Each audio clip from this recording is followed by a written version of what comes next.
Welcome to a special edition of Face to Face. This program is going to be in English, and I welcome you and also our special guests, Chris and Mary Alice Piorkowski. You got it. Did I say that right? Yes, that's correct. Welcome to Chicago. We've been virtually connected in the past, but now we have the opportunity to be in person and have Mary Alice with us, which is a privilege to meet you in person. Thank you. Chris, you've been through a lot. We know a little bit about your story from our previous recording. But for those viewers that see us for the first time, I'd like to ask both of you to give us a little bit of a background. I am a composer, working currently at Liberty University, teaching film scoring, writing music for film. And I've been a musician my life long, and working for church, and still write music, and that's pretty much my career now. Awesome. And I might add, also a new book came out. You're also an author now, officially. Yes. A journey from heartache to hope. We're going to talk more about this. This is actually your life story. But first, let's hear Mary Alice. Tell us a little bit about your background, please. Yep. So I'm working in human resources now. Spent a lot of my life as an athlete, though, and in Virginia and California lived, and now with Chris in Lynchburg. We do some musical stuff together too. Yep. So you sing, or what? Play piano. Oh, piano. So we play piano duets together. That's awesome.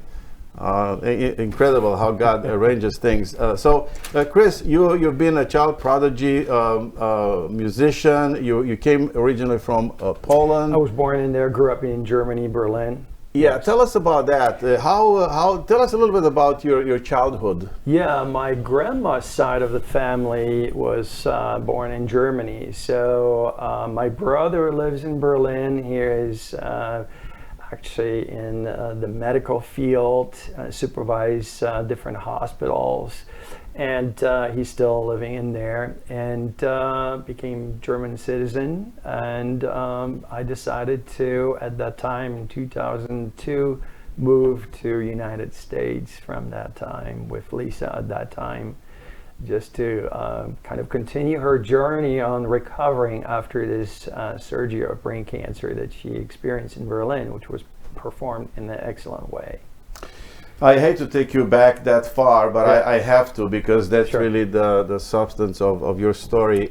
So tell us about how you met Christ first, and then we're gonna go into how you met Lisa and your journey with her. Sure. I just, from the younger days, I don't know how God gave me the intuition that I was aware of things that were going in this life. There's the school friends, that life has its own limitation. People come, they become who they are, and they go.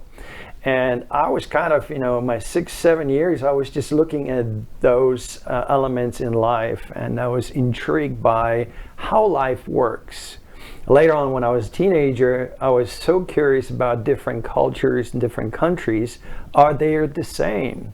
Are they thinking exactly the same? They speak different language, but they're exactly as we are, no matter what country. And I was like, that was great, by going on different tours with Baroque Orchestra to experience that there are the same people dealing with the same problems. So it's like, we're all equal. We're all brothers and sisters in a way.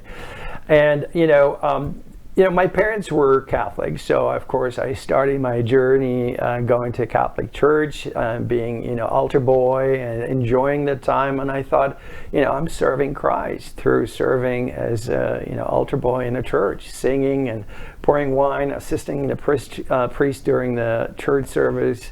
It was a blessing. That's how my journey started. But then, of course, later on, I realized that my knowledge in the Bible was very minuscule. And since the catechism was taught in the very beginning of my journey, I didn't really got to full experience what Bible meant. And the Baroque language that I experienced were just a little bit too difficult for me to decipher, or having kind of, the message that I could deal with something like that. So, of course, later on in my life, I took that chance to go beyond what was not taught in that earlier days, and decided to, for myself, to educate myself. Do you consider your family a practicing Catholics or more like a religious? I think my mom, since my dad passed away recently last year, my mom still goes to the Catholic Church and believes whatever I speak and whatever I read in the Bible, we speaking the same language, and we believe that every day that we have is a blessing from God that we don't take for granted. It's like we're sitting today, and who knows what tomorrow is, right? Yeah. We don't know that, and because of that, it's just taking the best out of every day and doing the best out of it. So my mom really is a true believer, and you could actually see, for those who I think believe strongly in God, that you could see on their faces their heart, their how their beliefs and how much you love God. Of course, we don't see God, so how can we love God that we don't see if I don't love the other person? And God says I can't really love God. And so loving the other person is an important aspect, crucial aspect I should say, in how we understand loving God that we cannot see. God says, hey, if you don't love your brother, he can see. How can you love me if you cannot even see me? Right. So you could kind of see my mom is very loving, and what she endured over the years is unbelievable, as you read in the story. The pain, the suffering, and she till today said, I don't know how I married this person. And it's in a moment's notice, the person is there, and of course she's free from all the abuse that happens over the years, and now it's free. But she still misses the person, because when you're married to somebody, despite all the challenges, you still, married to a person for 54 years in my mom's case, and they're still now become alone, right? So that time in the year, I think it's very hard when you ending the end of years, how many are still left, by yourself. I think that's very hard for a person to finish the life on its own. Right. So, yeah, I'd like to come back to your story. I think you're referring to your father. For those that read the book, will understand what you're referring to, but I'd like for the viewers who are watching us right now to tell us a little bit about your father and your childhood and your family. Tell us a little bit about that. Yeah, from young age, I think from when I could remember 3-4 years old, I experienced my dad was just having a very strong addiction to alcohol, and it was violent in the house. And when you're growing up as a kid, that's the only thing, you don't understand those elements in life. And over the years, I was very thankful to God for keeping us sane, that we didn't run away or we didn't escape, because of course as life was going on, the more escalation happened in our family, to the point that I mentioned in the book that when we were in the teenage time, what we called for the police. That's how violent it got. But of course my dad had best friends working in a police station, so nothing really would happen to him. So we just we felt helpless, and we decided there's the only one way he cannot cross is the border of another country. And that's the reason why we just left in a moment's notice. In the next day, in the early morning, whatever that was we took our belongings and we're gone. Well, I would like to talk about that, but I'd like to hear Mary Alice's story. How did you meet Christ? Tell us a little bit about your journey with God. Sure. Well, what's fun is that Chris and I have so much similarity in our growing up and our hearts. We even have a picture of us at our first communion, put together, just because we both had that initial Catholic experience. My parents went to Christian churches, so I grew up going to church all the time. Similar to Chris, I know he had more of a curiosity about life and death and why things happened the way they did. And for me, I as well felt like I've always had a love for God. I don't know where it came from, but it was always in my heart. And when I went to college at Cal State San Bernardino, I was really searching for a purpose. I really wanted to have some impact for God. I didn't know what it would be. I started getting involved in Athletes in Action a little bit and thought, maybe that would be my journey. I was invited by a friend to the church that I go to now, and started studying the Bible. Similar to Chris, I always had an affection for God, but I had never really studied the Bible to understand it.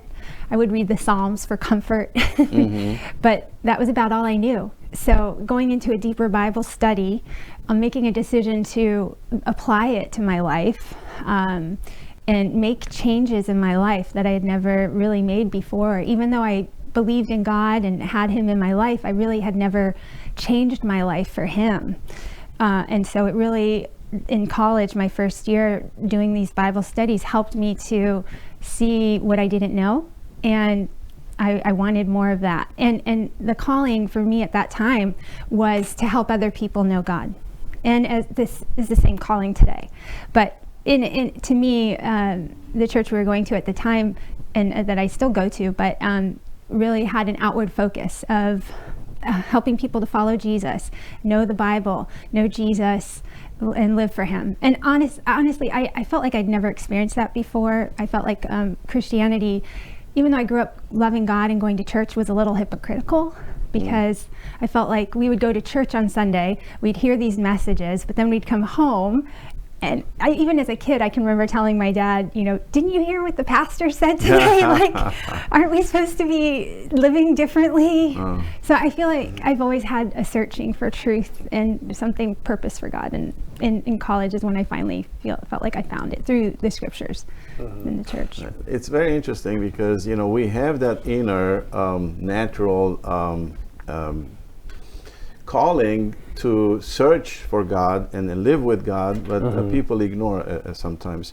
So coming back to your story. So you're at home. Your father is going through that season of very unfortunate dependency on alcohol, and that affects the entire family, the mother, the kids. Sure. So you and your brother took advantage of an opportunity, and you moved, or some say ran away to Berlin. How did that happen? Yeah, we ran away. I think, knowing how everything escalated, I was just looking from that before something much, happens that we don't want to witness. Anybody puts hands on somebody accidentally, because that's usually when you witness those life circumstances. I thought, to de-escalate the environment, is just the best to just move out. And I think this is the best decision, but it was not an easy thing, because we never, till our younger teenage age, we never knew what that means to live on our own. And then we're in a car going to a different country and different language, starting new life. We had no idea, but I knew that God was just leading us towards that. And He actually accompanied us through everything and helped us through all the different instances. And it was challenging. So we were in a refugee camp. So, when we arrived in Berlin, so we have to stay in refugee camp with all the different nations. And it's interesting to see life from different point of view behind the chicken wire fence, and starting from there and starting how life basically, how God is moving forward. And since I played music, that was right away I got to work for a theater and start making, monthly income right out of that, and playing different orchestras and choirs connected to a lot of people in there, and life started moving forward right before the wall came down, 1989. So right before that time. So something interesting is happening in Berlin. You meet someone there by the name Lisa. Yes. How did that happen? So at the same time, I was in the dining hall of Berlin University where I study jazz piano. And one afternoon, I was invited to a church, and I was thinking, I'm not living with the Catholic Church. I always want to learn about the Bible. So I just say, hey, maybe there's a group of Christians in Berlin that are truthfully following the Bible. Since I know we all, as human, not perfect, and there's nothing to find perfectly anywhere in this world. But I knew there are so many denominational churches, because I used to, as a piano player, play for the Mormons, for Jehovah's Witnesses, and experience a different lifestyle, but I was never drawn into any of that. Wonderful people, but there's always something that didn't agree with me. And so when I started going to Bible studies, I was just like, wow, let me just take a breath and just, find a Bible in my language, and start reading it. And I was just fell in love from the first moment that God always was so clear in those statements that I could truly read through. And I was just like, oh my gosh, why was I withheld from the old days? The same word, different translation. And at that age, I was just like, oh my goodness. But I knew that neither I'm going to a Catholic church regularly, because that's not giving me anything that I could connect with directly. Church services in a very dirty environment. It was just for a while, is that what God talks about, fun in the church or being joyful? And I was always, as a Catholic growing up, being afraid from the cross, afraid from God, the fear of God. And that's how I grew up. It's like, God loves me. Why should I go to church fearful of, that? The concept of, fearing God is understanding differently for me today as it was as a kid. That's how I grew up. And, that changed my mindset totally. So that was actually the Berlin, that's how I started music and going to a church. And that's how I met Lisa when she was also invited to a church. She was on 42nd Street tour from New York, and she was the mega star in Berlin. Her photos were in the magazine later on, I found, and she was just basically invited on the street. Somebody invited her to the church, and that's how we met. And we just basically, she was a singer, so I was a piano player, so we did basically music together, supported that ministry. I accompanied her, and we wrote songs together. She wrote lyrics, and then basically start dating at that time in the old days. That was. Yeah, how did that go? I think it was super fun. Because, I'm just easygoing person. I don't take life too seriously. And because I just, understand that our life is going to a point that I have to, leave something behind me. Like our book, in this case, I want to make sure that whatever I do in life makes a, contribution to the society as well. So that the life that God gave me has a meaning and a purpose, pretty much. That, I bring joy to people around me in whatever form, shape, or form. Either it's a student, either it's somebody who learns about God. It's just, I want to be known that one that, people say, Chris loves the other person, or loves God, or loves human in general. And he's great to be around. It's like something that, I want to be, a light in this world, right?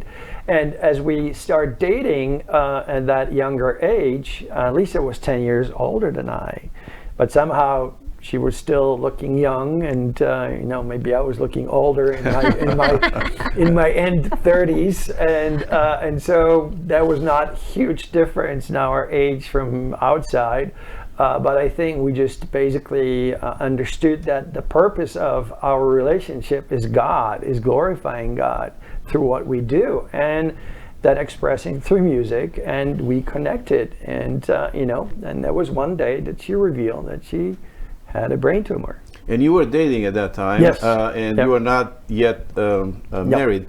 So I guess the big question is, once you find out that she was diagnosed with a severe illness, you were dating, what was going through your mind? Weren't you concerned?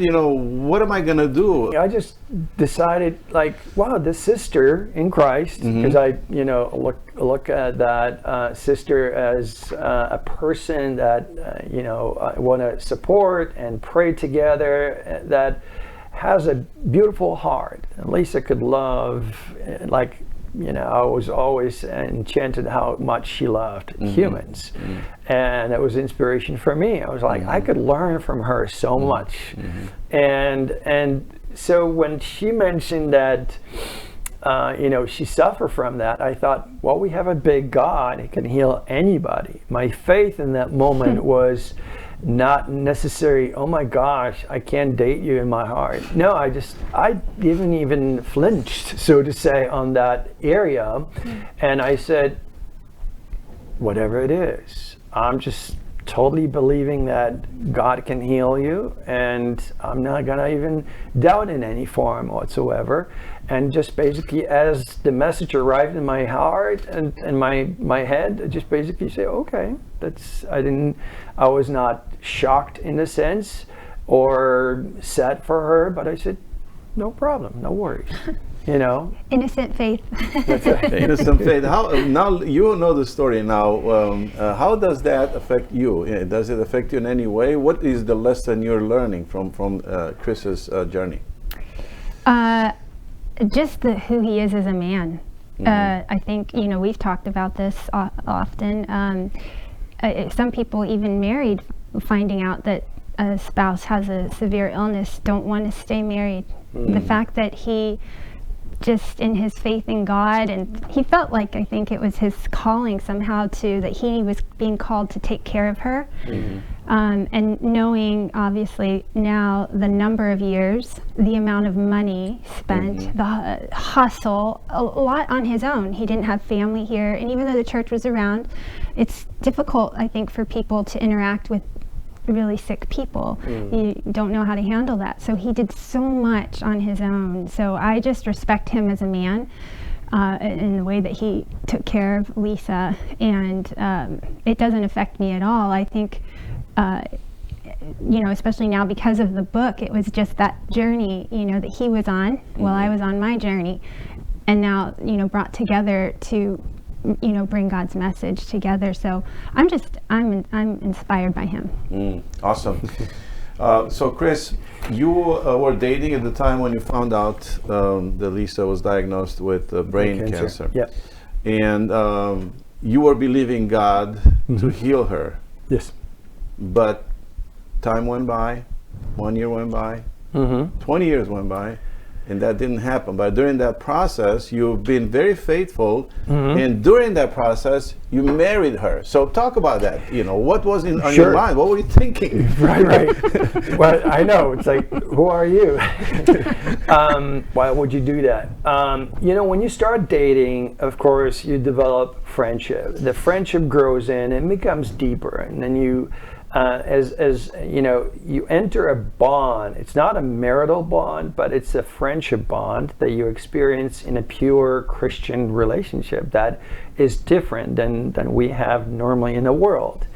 It's very respectful, very mindful, very forthcoming, and treating the other person higher than yourself. And you see how it comes back to you, the rewards that you're doing by applying God's word practically. And that's what I love being in the church, despite human being not perfect, but just basically using those small steps that I learned from the Bible and say, hey, Bible can be used practically. Let me do that here in this environment, in this relationship.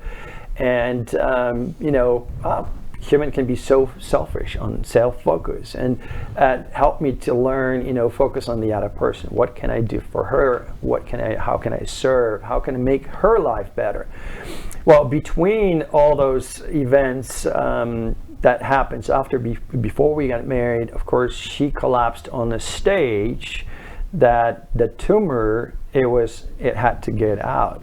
So of course that surgery, basically when she got the surgery, we were still dating in that time, and it was performed great, the surgery, and but of course with the brain cancer, the cancer never can be eliminated. So when the cancer grows, it stays in there for as long as a human being is. And so after the surgery, she basically started recovering, which was a little bit more elongating process.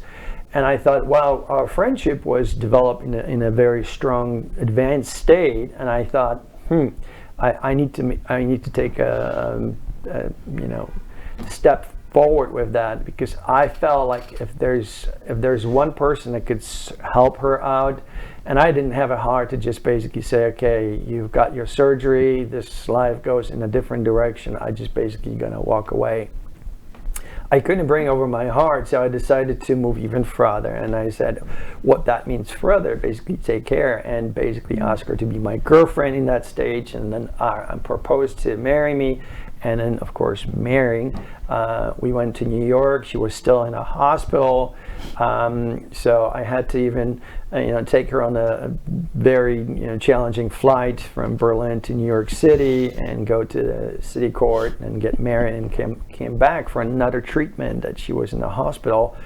Because the doctor said, she has maybe a year to live. Are you clearly in your head to know what you're doing? I said, maybe I was such a young Christian that the faith and what God done in my life was so big in my heart that I said, and so what? I just said, and so what?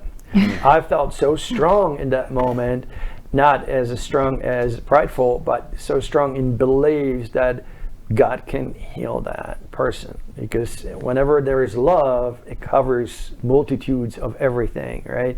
So I thought, and I read tons during our dating. I think I became the neurologist, and in parentheses, because I experienced reading how can you help a person that goes through it, what are the cures, and what is the medical procedures that can be done, and that's pretty much nothing you can actually do except take medicine that may be giving you more cancer after that, right? So you're figuring out, I just remember printing stack of, phone books of amount of paper just to read what can be done. And also, when you're in that environment, I was shocked how many people are already doing the same thing what I was doing from different corners of the world.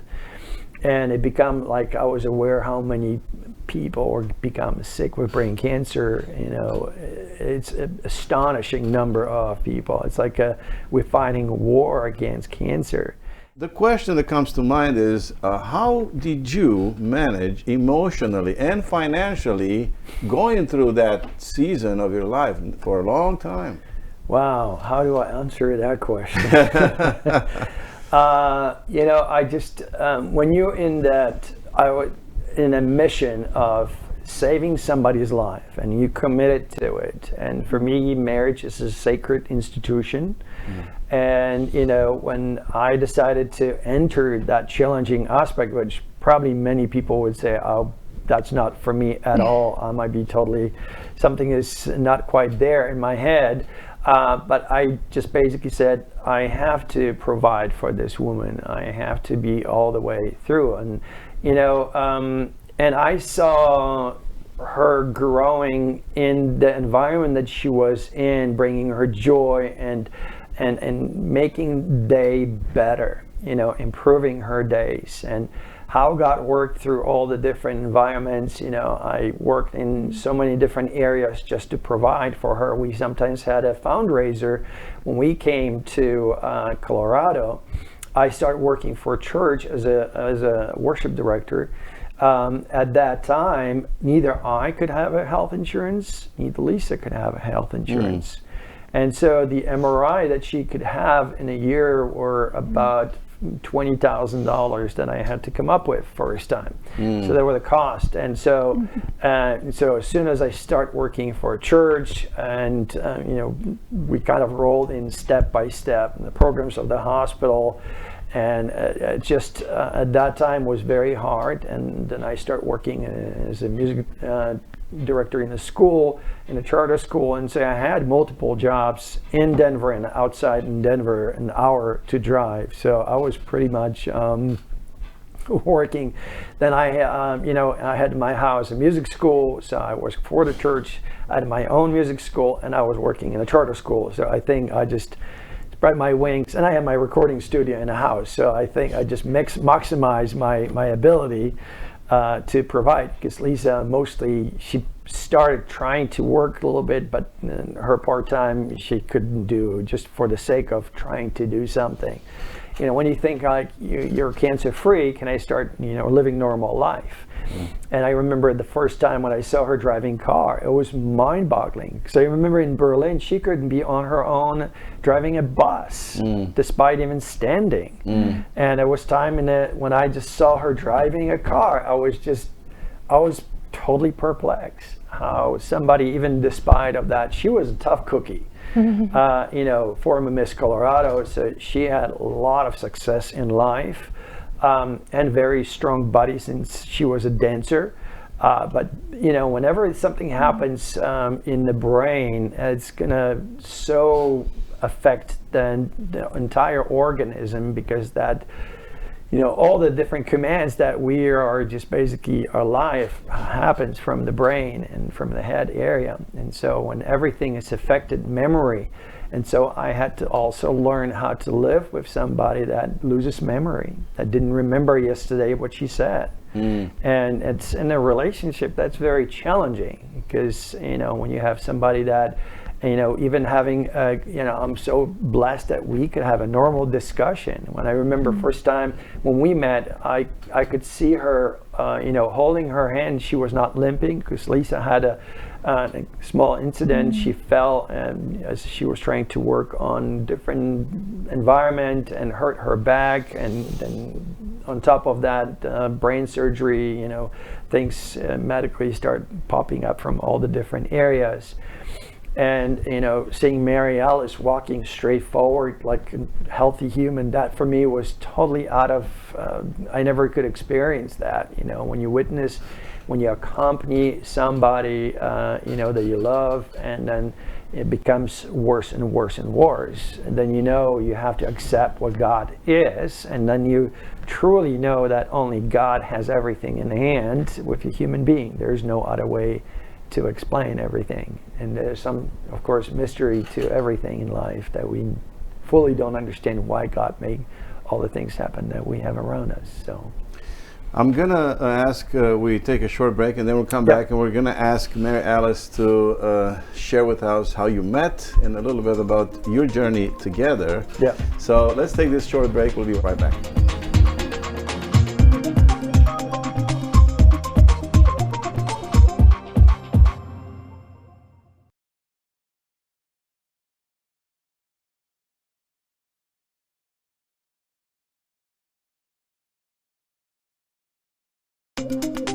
Today I have the privilege of being in the studio with Chris Purkowski and Mary Alice. This is the latest book, and I highly recommend it. Very inspirational, and we're gonna let you know at the end of the program how you can actually get a hold of this book. But I'm sure that if you search it online, you're gonna find it. So going back to your story, I'd like to shift a little bit to Mary Alice and ask or find out how you met. How did you meet Chris? Right. So from a common friend in the church that I was going to at the time in Northern Virginia, which is connected to the Lynchburg church. And Chris, the common friend, he knew from Europe, because they were in Europe at one point, helping the churches there. Chris had asked her if there was any single sister for him to meet. In Lynchburg, our church is very small. It just started, and there was no other women his age. But luckily our church is big and connected to a lot of different churches. But he had asked her, and she texted me and said, along with his Hollywood article and different things, and said, there's a brother in Christ. We call each other brothers and sisters, right, in family, that I would like to give your number to for a date. And it's an interesting story beyond that. We're actually thinking maybe of writing about our love story, because I think it's an amazing story as well. But honestly, at that time, I was pretty much done with men, to be honest. I had been through so much heartbreak and heartache all of my life up to that point. I mean, I was in my 40s. No relationship had ever worked. And even before I met him, there had been a couple guys from church. It didn't work out. Heartbreak, heartache, and my heart was done. I almost didn't go out with him because I didn't think my heart could handle another relationship not working out. I had to talk through that a little bit with some friends, and then I said, okay, God, I'll put my heart out there again. And he came up and took me out, Friday night, and stayed the weekend. after that weekend, I thought, oh my gosh, this man has everything I've ever wanted in a man. And I'd never met a man who had everything that I wanted. Didn't think it was even possible, even the nice to have. You know, there's some things you pray for and want in a man, but even things that only God knew, you know, that were like, oh, well, it'd be nice if they had this too. He had it all. And that's why it's such a God story, because when I thought that I didn't need it. I didn't need a man. I love God so much. I'm going to live for God. I'm not here for man. I'm not here for people. I'm here for God. I didn't need that. But the fact that God gave me all of that, it encouraged my faith. I had spent a lot of time in grief. Our paths were similar in grieving. And after meeting him, I was crying in gratitude and crying because God gave me something really great. Incredible. So what was your first reaction when you met Chris? Oh boy. 'Cause going through all that, emotion and defeat, or however you want to call it, from your previous experience, based on what you said, what was your first reaction? You meet this guy for the first time, and it's like almost like a blind date. Maybe you knew a little bit about him, but what was your first, emotion or thought? Well, he's a handsome guy. I know. Yes. I know that must have been. He said, "Man, this guy looks much better in person than I imagined." He pulled up in his convertible Mercedes. Oh, so that was. I mean, it's not about money, Okay. because that's always just on the outside. But for me, I mean, because I'd even my whole life been the caretaker for everybody, even the relationships I was in, dating relationships, my ex-husband, I was always the provider. So so it only meant something for that, where I thought, oh, well, this guy, and anyway, just a quality man. So, but I just enjoyed talking with him. We connected on our stories in our lives, and but my first impression was like, okay. I didn't even know if it was him when he pulled up. I could see him out my window, and I said, "Is that him? I'm not sure." But yeah, I was just a story too. Once we started talking, and as he mentioned, holding hands, and we weren't holding hands at that time, but he had. My desire actually at that point too was I really wanted someone who wanted to pray with me. Our second date, he said, "Do you want to pray? Let's go do you want to go to Lincoln Memorial?" We were in DC, and I was like, "Oh," but we, walked there, and he was telling me, "Mary Alice, this is the first time I could walk far," because even though Lisa was in remission, she didn't have a lot of energy, maybe 4 to 5 hours of energy a day. So his marriage was not like a normal marriage. And that, shocked me. But he was, encouraging for him too to be able to walk. I was in awe of just, like what he had gone through, who he was, and all of that. So, but it was my knight in shining armor. Very, very, very inspirational. So the same question for you, Chris. You go to meet with this potential date. So Yes. what was your expectation and first impression? Well, when you reach out in the church and somebody from a church has a thought that, it's not somebody setting up somebody, but just giving me the phone number, and even that person mentioned that something came over her in that moment, and her name popped up exactly with me actually meeting her. So she was actually perplexed. Knowing so many sisters, she says, something came over me as I was thinking about Mary Alice. And so she gave me the phone number, and I just basically simply gave her a call and say, hey, let's go for a coffee. And at that first time, I was just basically thinking, wow, this beautiful, tall woman when you first meet, and a godly woman. That's exactly, I was thinking, perfect. This is exactly who I'm supposed to meet, an exact time. And somebody made effort to connect me with somebody that I think that's God already working in that progress. So that moment was for me divine. It was for me like God is working in my life to the point that I should really think through and pray about and be open to it, and basically see how our friendship develops. And oh my goodness, how many similarities I encounter with Mary Alice. It was just mind-boggling. I was just thinking, wow, we're just almost like brothers and sisters, literally. And even from our first picture of dating, even my mom says, you guys look like brothers and sisters. And it was just very strange, you know. We're the same almost height and almost the same age. It's just, we love sport, you know. Mary Alice is a fantastic athlete. I was doing a lot of biking and soccer in the old days, but we have not only music, but we have, you know, Bible writing book. She was, you know, writing the book with me together. And it's just so many things that I thought, wow, she has the godliness that I think and marriage in the future should have. And I wasn't looking to anybody else that didn't have a connection with God. A marriage that basically maybe on the outside looks good, but I'm looking for those inner values that human carrying in, because the friendship, when somebody loves God, is so important, because we are still individuals and we might have different opinions, but knowing that the only binds us together is God, that despite of different opinions in different ways, and God gives us a direction. I thought she will be the perfect woman because she understands those values that I cherish. They're important to me. And that's why I thought, I saw this right away, and I thought, well, let me develop our friendship. So how did that development go,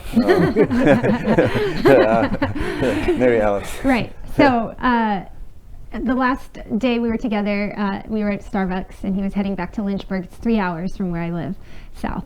And he said, you should come to Lynchburg sometime. And I said, okay. And I was trying to get a time out of him from there. I thought, oh, when's a good time? And, you know, he talked about some activities that might happen down there, but we didn't really set a date. And so then he went back, and I really didn't know what he thought of me, even though he told me he sent a picture to his mom. So I thought, oh, that's an encouraging sign. But I didn't know for sure. And I knew he had invited me down there, but because we didn't make a plan, I wasn't sure when I should, or, you know, if I should. And we texted each other throughout the week, but I just didn't know. And then I thought, well, I'll just put myself out there and tell him I'm going to come down for the 4th of July weekend. And he immediately texted back. For me, it was like a hook and, you know, fishing kind of for, what do you think about me coming down? And right away he said, you know, oh yes, and I have a place for you to stay. And I thought, okay, maybe there's something there. So we had a wonderful weekend that weekend. Honestly, it sounds so cheesy, but it really felt like God was with us.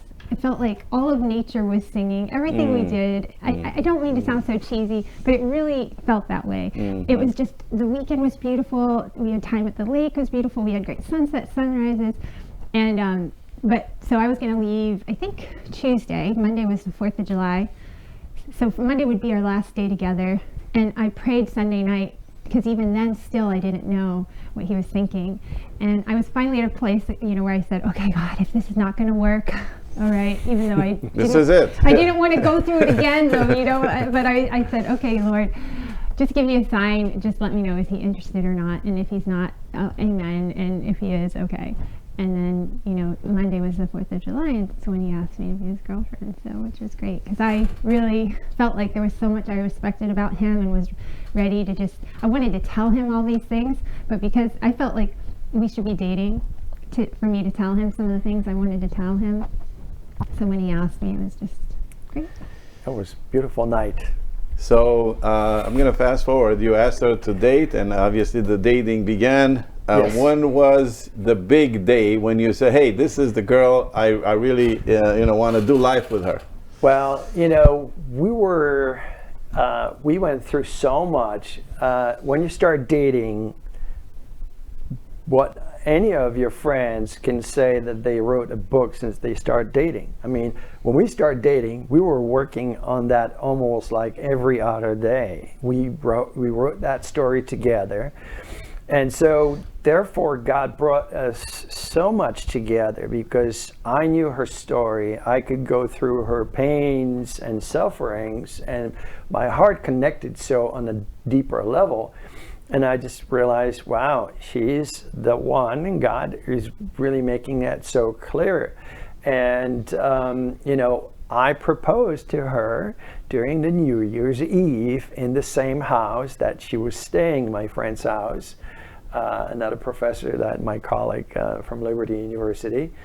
And I wanted to make it, you know, special since she loved specific one show. I'm not going to mention what show, but I want to make that TV show kind of resemble a little bit. And it was what we call blue hour. The lake was almost bluish with the fog and the Christmas tree light and blue light. And of course, I came with a rose. Totally surprised her, according to what she said. Yep. She had no idea, you know, and just brought the card and rose and asked her to marry me. But there was a lot of time in between time that I thought, wow, we are grown-ups in this time of age. It's like if we were in our 20s, I think that would be a different timing for us. So we experienced through us, God taught us so much in life.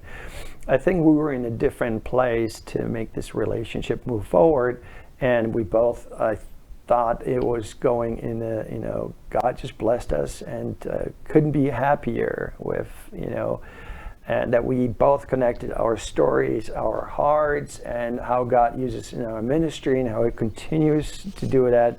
And I was thinking, there is, you know, a unity is always what I was looking for, you know, because knowing when you lose somebody, you could still continue doing what you do, but there's nothing that I see. It's when you have two best friends living as a unified, as a married couple, there's nothing comparable to it. And, you know, life goes on, and like God says, it's not good for the man to be alone. And I truly believe that.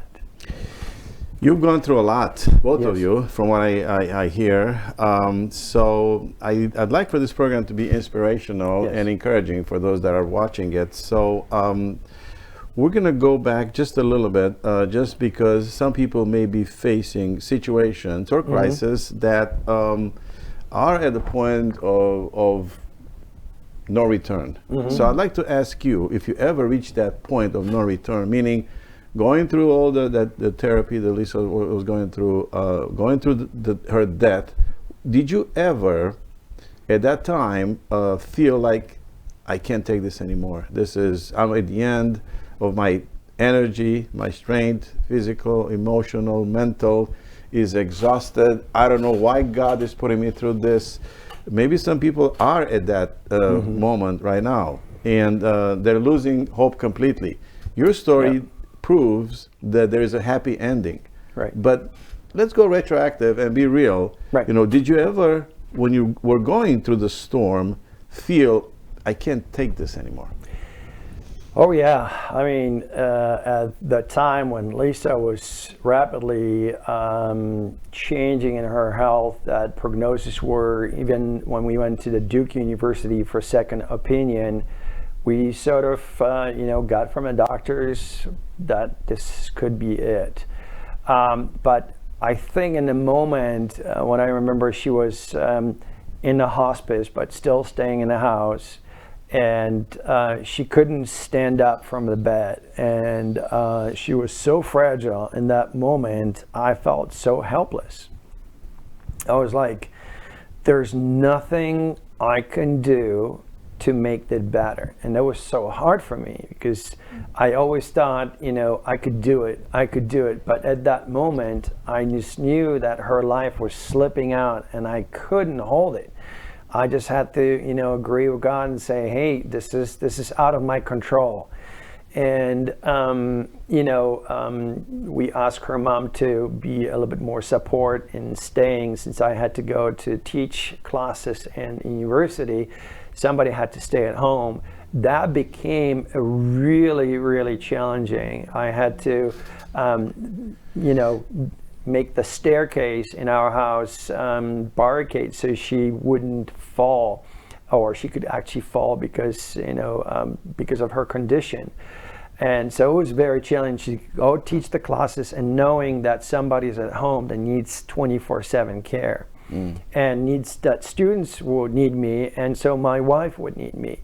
And my mom was living 9,000 miles and her mom was living in Colorado, but she wasn't really interested to come, which was very hard at that to take. And our church was in Roanoke, and that basically, I had to hire somebody to pay per hour to stay with her from the caregiving services for a couple hours until I came back. And until morphine didn't even start helping her, I knew that that's so severe and the pain was excruciating. But her memory was so affected that is something you just don't know and don't witness. And of course, the crucial aspect, it's like, I don't know how I brought this, the question, when somebody's slipping out, their life is almost there to be ended. It's just, asking your spouse, where do you want to be buried? It's just probably the hardest question I ever had to ask, right? And it's just like how to even start that question, how to even, without a tear in your eye, how to even address that and say, hey, dear, I have to, ask you something. And people say, hey, what do you want to do for lunch? And how do you even start? You could start praying and knowing that the person might not remember even what you just asked. Because of the condition, the brain is in such a dire situation. And that is challenging. This is where I really felt maybe I could definitely use some help in life from church members that could be around, but it just requires a specific care. And she didn't want to be in assisted living there. And I know that would be terrible for her. She was always willing to be at home. She would run away from that place that we tried for like a week. And it was not good for her to stay. But for me, it was being so helpless. It's probably the hardest thing that you have to agree that there's nothing else you can do. That just limits it's like there's nothing more. You can do much more to improve. You can go pray and scream the lungs out of you, but it's sometimes God says, this is it now. And then you have to sort of go in your prayer and meditate and give it back to God, all the control that He has over human's life. And that is something that I learned, when somebody is in a hospice, specifically for that area that has approximately in the period of 6 months to depart. And that's kind of where those people are. But there is not really clear support. I didn't get support from a church or church members or any other community, because people just basically don't know how to handle that, how to deal with people who have memory losses. And I think blessings for those who have larger families and planning in advance and preparing for this event that will, on a one person, charge, that's a lot. And it's hard to take for one. So if anybody has more than one, that better. I mean, that's needed definitely. You can't carry that. I mean, how I could carry that on my own and share with my mom. And of course, in the last day, she was with me here, helping her we didn't know that she's going to pass away that fast. But that was how the events kind of progressed. So. Okay, so the encouragement was from the church and spending time with God. Is that where you received like energy to carry on? Yeah, I mean, you know, for me, going through the Bible and prayer and quiet time and spending and meditating and agreeing that, wow, it's a blessing. She already has 18 years. Not that I want to be greedy, but in the olden days, I remember the cancer came back in the first place, when we were getting married, and I prayed for her healing for the 14 years, and exactly 14 years was the period where the cancer came back.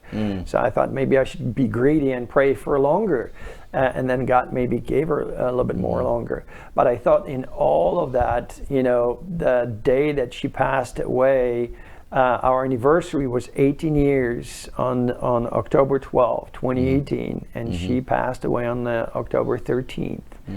So then we were full 18 years married in that time, and I thought that's beyond imagination. That brain cancer with patient with multiglioblastoma level 4 can't survive 18 years, which, you know, from the treatment at UCLA in Los Angeles, it's still unheard of. Maybe there are only 2-3 people who survive that far.